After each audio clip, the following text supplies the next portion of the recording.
Hola a todos, bienvenidos. En esta semana vamos a hablar sobre la clasificación de los seres vivos y de las categorías taxonómicas. Empecemos. Cuando hablamos de la clasificación de los seres vivos, hacemos referencia a que necesitamos hablar de la sistemática, que es una ciencia que estudia la diversidad y la evolución de todos los seres vivos que habitan en nuestro planeta. Pero hablamos de que hay una parte de la sistemática que se denomina la taxonomía, que se encarga de identificar, nombrar y agrupar a todos los seres vivos de acuerdo a algunas características. Y esas agrupaciones la hace de acuerdo a unos grupos que se denominan categorías taxonómicas. Pero ¿para qué sirve clasificar? Clasificar nos sirve para lograr identificar cada uno de los grupos de los seres vivos en los cuales se encuentran habitados en nuestro planeta y poder estudiar así los ciclos vitales para nuestra vida, poder estudiar todas esas interacciones en las cuales nosotros estamos inmersos. A partir de esos estudios han establecido principalmente tres dominios principales, los cuales recogen las características que son generales en todos los seres vivos. Existen tres tipos de dominio: el dominio bacteria, el dominio arquea y el dominio eucaria. Cada uno de esos dominios a su vez tienen unos reinos, que son los que anteriormente denominábamos los 5 reinos. Hoy en día ese sistema de clasificación ha cambiado y ya encontramos no 5 sino 6 reinos. ¿Y cuáles son los reinos? El dominio bacteria tiene el reino bacteria, el dominio arquea tiene el reino arquea y el dominio eucaria tiene el reino protista, el reino fungi, el reino plantae y el reino animalia. También llamado el reino fungi, reino de hongos, el plantae, reino vegetal y el animalia, el reino animal. Si podemos mirar como si fuera un árbol, todos estos grupos, podemos observar también que se pueden diferenciar un grupo eucariota y otro grupo procariota. Dentro del procariota tendríamos lo que corresponde al reino de las bacterias y las arqueas, y en eucariota tendríamos los otros tres reinos que corresponden al reino plantae, el reino vegetal, el reino de protistas, el reino fungi y el reino animal. Entonces vamos a ver cuáles son cada una de las características asociadas a cada uno de estos grupos y cuáles son esas características que se tuvieron en cuenta para realizar esta clasificación. Cuando hablamos de caracteres taxonómicos hacemos referencia a todos esos caracteres que se utilizaron ¿para qué? Para clasificar y para dar lugar a todas esas categorías de los seres vivos. Encontramos que existen unos caracteres morfológicos que hacen referencia a la morfología o a la forma de todos los seres vivos. Por ejemplo, si veamos este ave, vemos cómo son sus alas, la forma del pico, de la cabeza, el tamaño, las patas, todo lo que tiene que ver con su forma, ¿cierto? Si hablamos de un carácter fisiológico, nos hacemos referencia a todo lo que tiene que ver con las funciones que realiza, es decir, los sistemas que tiene, si tiene un sistema circulatorio, sistema respiratorio, la forma como hace todas las funciones vitales. Cuando hablamos de un carácter citológico, hacemos referencia a todas las características que tienen las células de ese ser vivo, es decir, si son células eucariotas, si son procariotas, si forman tejidos, si no forman tejidos. Cuando hablamos también de un carácter ecológico, hacemos referencia a cómo ese ser vivo interactúa dentro de un ecosistema, es decir, todas las interacciones, cómo se relaciona con los otros seres vivos. Y cuando hablamos de un carácter molecular, hacemos referencia a todos esos genes o todas esas características que tiene ese ser vivo en su ADN y que le permite tener ciertas características físicas o que le permite también tener ciertas funciones que le permiten desarrollar su propio ciclo de vida. Entonces, teniendo en cuenta cada uno de estos tipos de caracteres y características taxonómicas, se han creado esas categorías o esos grupos sobre los cuales se van a asociar cada ser vivo. Entonces ya comenzamos a hablar de las categorías taxonómicas. Desde las más generales tenemos que son los dominios, como los vimos hace un momento, reino, tenemos filo, división, clase, orden, familia, género y por último tenemos a la categoría de especie. Cuando hablamos de la categoría de especie, que es la más baja categoría, es usada para referirse a un grupo de individuos que cuentan con las mismas características morfológicas, características físicas, características fisiológicas. O sea, tienen en común muchas características y aparte pueden reproducirse entre sí y producir una descendencia fértil. ¿cierto? Cuando hablamos de género ya es un poco más amplio. Ese grupo puede contener varias especies, pero que están relacionadas de forma evolutiva. Entonces, los otros grupos van asociando cada uno de ellos unas características y podemos observar aquí en esta imagen como una pirámide en el cual vamos a hacer referencia a cómo se pueden ir clasificando y nombrando de forma taxonómica a un determinado ser vivo. En este caso tenemos en la primera, en la base, o como de forma más general, tenemos una categoría, el dominio, eucaria o eucariota. Recuerdo que en los eucariotas tenemos muchos tipos de seres vivos, ¿cierto? Aquí los tenemos todos. Tenemos unicelulares, pluricelulares, tenemos animales, tenemos plantas. Ya cuando pasamos a una categoría más específica hablamos del reino animal o reino animalia. Entonces mire que encontramos otra vez este ave, que es el que vamos a hacer el ejemplo. Y también encontramos que el animal, ya encontramos diferentes tipos de animales, pero ya en este grupo no encontramos a los vegetales, ya salen los vegetales.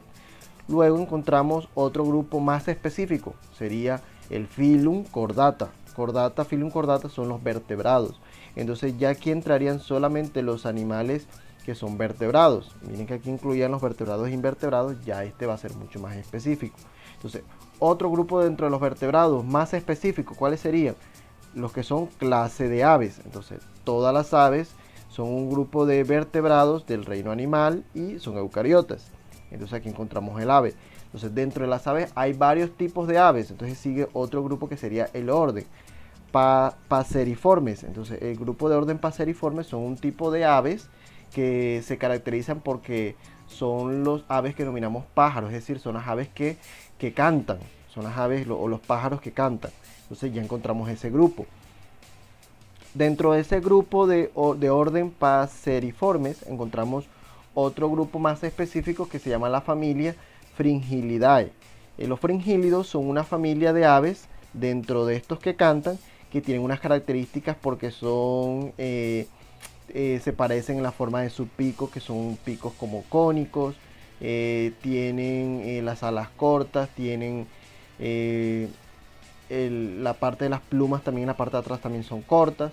Y dentro de esa familia entonces encontramos otro tipo de grupo que se llama el género Cardinalis. Este género Cardinalis ya hace referencia a un tipo específico de aves que, aparte de tener estas características, tienen un tipo de alimentación específica en los cuales se parecen entre los dos, pero ya existen dos grupos porque existen dos especies. Tenemos la especie Cardinalis cardinalis, y esta especie se caracteriza por su color, por la forma de su pluma y porque se puede reproducir solamente con los organismos de su misma especie. No se puede reproducir con este organismo que a pesar de que está dentro del mismo género, es una diferente especie. Entonces ese tipo de categoría se aplica para todos los seres vivos, ¿ya? Hay que tener en cuenta el concepto de especie que está dentro del grupo de esos seres vivos que solamente se pueden reproducir entre ellos mismos. Entonces vamos a comenzar a mirar de forma general cuáles son esos dominios y los reinos y las características que presentan cada uno de ellos. Entonces, como nombramos principalmente tres dominios, el primero es el dominio bacteria, que es un dominio que contiene solamente el reino bacteria. Características: estos son organismos procariotas, se encuentran distribuidos en gran cantidad de ecosistemas y como células eucariotas, recordemos que son organismos unicelulares de una sola célula. No carecen de núcleo, porque miren que aquí en su interior no tiene núcleo, no tiene organelos celulares, tienen flagelos, tienen diferentes formas como esta que observamos acá. Algunas bacterias son patógenas, es decir, que causan enfermedades, pero muchas son benéficas, como para la industria alimentaria, porque se encarga de fermentar algunos alimentos como la leche para producir yogur, para producir el queso, para producir otro tipo de alimentos lácteos. También tenemos beneficios en la agricultura porque muchas bacterias viven en las raíces y en los suelos y le ayudan a aportar nutrientes a las plantas. Otro tipo de bacterias también son benéficas también porque ayudan a descontaminar suelos y aguas. En el caso de los derrames de petróleo existen unas bacterias que llegan donde está esa mancha de petróleo y se comen todo ese petróleo, lo degradan y en esa medida van descontaminando las aguas y en algunos casos los suelos también. El siguiente dominio que encontramos son el dominio Arquea. Este dominio Arquea contiene el reino Arquea. Arquea viene del griego arcaia, que significa antiguas, singular de arqueón, o sea, de algo que es muy antiguo, viene también de la palabra arcaica, ¿cierto? Estos son organismos también procariotas, pero son extremófilos, es decir, que viven en ambientes extremos, viven a altas temperaturas, como por ejemplo en los volcanes, a bajas temperaturas como en el Polo Norte, donde todo está congelado, en lugares y donde se cree que no hay posible la vida, allí habitan las arqueas. Aparte de las arqueas, son organismos que no realizan fotosíntesis y tampoco forman esporas. Producen siempre en su metabolismo el metano, que es un gas muy tóxico para los seres vivos. En algunos procesos internos se parecen mucho más a los eucariotas que a los procariotas, por eso son un grupo que está, a pesar de que son procariotas, son aparte de las bacterias. Si podemos observar acá también, haciendo énfasis a la membrana de las arqueas, comparando con las membranas de las bacterias, vemos que tienen unas diferencias marcadas. Miren que aquí en las bacterias tienen una bicapa lipídica, recordando cuando vimos la estructura de la membrana, de esos lípidos son una doble capa, mientras que acá es una sola capa, la capa de las arqueas es una sola capa y de forma estructural es mucho más resistente. Pero de forma interna podemos ver que se parecen mucho a las bacterias porque no tienen núcleo, porque no tienen organelos celulares, porque tienen flagelos, tienen sus cilios. ¿Por qué? Porque siguen siendo procariotas, ¿cierto? Ahí tienen su material genético en forma de ADN. Entonces se parecen mucho a las bacterias, pero tienen muchas diferencias y también muchas similitudes a los organismos eucariotas. Por eso se tienen clasificado como un dominio y un reino aparte. El siguiente dominio es el eucaria o dominio de los organismos eucariotes, que comprenden 4 reinos. El primer reino es el reino protistas, que son organismos unicelulares de una sola célula. La nutrición puede ser autótrofas o heterótrofas. Tienen capacidad para desplazarse con cilios y flagelos. Su reproducción puede ser sexual o asexual. Su metabolismo siempre es aeróbico, es decir, que requieren oxígeno para vivir. Y tenemos 3 grandes grupos: los protozoos, las algas y los oomiotas. Entonces tenemos los protozoos, que son estos, son muy similares a los animales, porque se alimentan de otros seres vivos, se mueven en busca de su alimento. Las algas, que son muy similares a las plantas, que son esas plantas marinas que se conocen, pero tienen unas diferentes estructuras que las hacen diferentes a las plantas, por eso no se consideran plantas sino protistas. Y tenemos los oomiotas, que son similares a los hongos, pero son mucilaginosos, pero en su estructura interna son muy diferentes a los hongos, por eso hacen parte de los protistas, pero se alimentan de materia orgánica en descomposición similar a como lo hacen los hongos. Por eso se denominan en algunos casos como hongos inferiores. Tenemos el dominio, el reino fungi, que hace parte del dominio eucariota también. Tenemos que principalmente las características, tenemos que algunos son simbiontes, es decir, que pueden vivir en asociación con otros seres vivos. Algunos son saprófitos o descomponedores, es decir, que se alimentan de la materia orgánica en descomposición, de la madera, de la basura, de los animales muertos. Y algunos son parásitos, es decir, que se alimentan de la materia orgánica que está viva, de los seres vivos. O sea, otras características es que algunos son unicelulares, de una sola célula, como la levadura, que se utiliza en la fabricación del pan y el vino. Y otros son pluricelulares, como estos hongos que forman setas, ya son mucho más complejos. La reproducción es asexual mediante esporas. Algunos hongos son comestibles, como los champiñones. Algunos son patógenos y causan algunas enfermedades. Dentro de los hongos encontramos principalmente también 4 tipos de grupos, que tenemos aquí: los zigomicetos, los deuteromicetos, los ascomicetos y los basidiomicetos. Son otros tipos de grupos dependiendo, digamos, de la forma y la estructura que tengan esos hongos.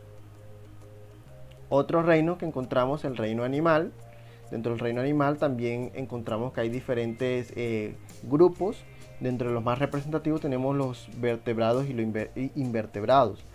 Dentro de los vertebrados tenemos que tienen su reproducción sexual, son siempre heterótrofos, necesitan de otros organismos para sus nutrientes, son pluricelulares, ya tienen muchas células, presentan un cordón nervioso y una columna vertebral con un sistema esquelético, tienen huesos. Y dentro de este grupo se incluyen a los mamíferos, a los reptiles, a los peces, a las aves y a los anfibios. También tenemos dentro del reino animal o el reino animalia a los invertebrados que tienen una reproducción sexual, aunque algunos presentan una reproducción asexual. Todos son heterótrofos, es decir, necesitan de otros seres vivos, alimentarse de otros seres vivos para sus nutrientes. Todos son pluricelulares, pero no tienen ni columna vertebral ni sistemas esqueléticos. Dentro de los invertebrados tenemos a los poríferos, como las esponjas de mar. Tenemos los elenterados o los nidarios, como tenemos las medusas y los corales. Tenemos también las anémonas, que son los anélidos. Tenemos los moluscos, como los caracoles, las almejas, los mejillones, los pulpos. Tenemos también a los anélidos, como las lombrices de tierra. Tenemos también a los artrópodos, como todo lo que tiene que ver con los insectos, las arañas, los ciempiés, los demás insectos. Y tenemos los equinodermos, como las estrellas de mar y los erizos de mar. Estos equinodermos y los anélidos son un tipo de invertebrados que se reproducen de forma asexual, es decir, que a partir de un fragmento de ellos se genera un organismo nuevo, independiente. Se puede reproducir un fragmento de una estrella de mar, sale otra estrella de mar, un fragmento de una lombriz de tierra, se puede formar otra lombriz de tierra. Entonces son unos tipos de animales invertebrados que tienen un tipo de reproducción asexual. Y por último tenemos el reino Plantae o el reino vegetal, que son organismos que son autótrofos, fabrican su propio alimento a través de la fotosíntesis. Son organismos que no pueden desplazarse, su metabolismo es aeróbico, producen oxígeno y necesitan dióxido de carbono para realizar esa fotosíntesis. Pueden producir semillas y flores, aunque en algunos casos carecen de ellas. Pueden tener una reproducción sexual o asexual. De forma asexual tenemos estas que forman tubérculos, forman bulbos, forman algunos rizomas, algunos forman estolones, o algunos se pueden reproducir de forma de esquejes, es decir, que se corta un fragmento, una partecita y se entierra y se forma una planta completa, con sus raíces, tallos, hojas y demás estructuras. Se dividen, en la reproducción sexual, como esta que podemos observar acá, que las plantas producen unas esporas que tienen una similitud como si fueran un gameto masculino y femenino, y luego se unen y se unen mediante el proceso de fecundación y producen un organismo diploide, ya una planta diploide a través de este proceso de fecundación, que también ocurre cuando las plantas tienen esas flores masculinas y femeninas y van a producir mediante la unión o la polinización una planta o un ser vivo diploide. Se dividen en dos grandes grupos las plantas, que tenemos las plantas vasculares y las no vasculares. Las no vasculares son un sistema de plantas que carecen de vasos o de transporte celular, como raíces, tallos y hojas verdaderas. Y tenemos las plantas vasculares, que sí tienen un tejido vascular diferenciado y que permiten tener esos tejidos diferenciados, como las raíces, los tallos y las hojas. Entonces tenemos que las plantas que no tienen vasos conductores se llaman briófitas, y dentro de este grupo tenemos a los musgos y las hepáticas, todo ese tipo de vegetales que crecen sobre las piedras, sobre las paredes, sobre los árboles, son ese tipo de plantas. Y tenemos las pteridofitas, que ya son plantas que tienen vasos conductores, que tienen xilema, que tienen floema.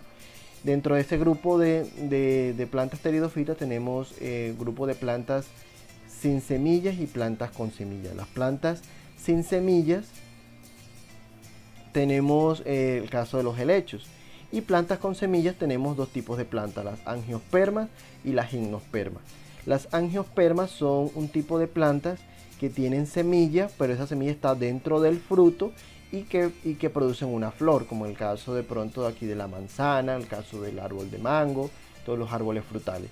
Y también tenemos otro grupo de plantas con semillas que se denominan gimnospermas, que son plantas que tienen semillas pero están de forma desnuda, es decir, que no tienen un fruto, sino que se producen las semillas y tampoco se produce una flor, como el caso de los pinos, que podemos observar estos conos de los pinos que son las semillas, pero que no producen ningún fruto y no producen ninguna flor, sino que producen directamente sus semillas. Entonces, eso es todo. Espero que les haya servido. Vamos a ver ahorita cuáles son las características de la guía de trabajo para esta semana. Como podemos observar aquí, esta es la guía de trabajo en la cual podemos visualizar las fechas de entrega a partir del 13 de octubre hasta el 26 de octubre. Aparecen los saberes previos que deben responder, la conceptualización de toda la temática que acabo de explicarles. Allí les aparecen caracteres taxonómicos, cada uno de ellos, los reinos, los dominios con cada una de sus características que acabamos de ver. Y al final de toda esta explicación de la parte conceptual viene el desarrollo de competencias. Aquí van a completar en las líneas lo que haga falta de acuerdo a las características que van nombrando aquí de completar. Aquí en el segundo punto van a diferenciar todos estos animales como cuáles son vertebrados y cuáles son invertebrados, y van a realizar un dibujo de cada uno. En este siguiente punto van a realizar una clasificación de cuáles son las plantas que son vasculares y cuáles son no vasculares. Aquí van a trazar una línea para ir uniendo, de acuerdo a las características que vimos, cuáles hacen parte de cada uno de estos dos grupos. Van a señalar allí. En el cuarto van a describir las características de los organismos del protista y van a realizar un dibujo que represente a ese reino protista. En el quinto van a escribir en qué se parecen y en qué se diferencian los hongos de las plantas. En el punto número 6 van a realizar un cuadro de similitudes y diferencias entre las bacterias y las arqueas.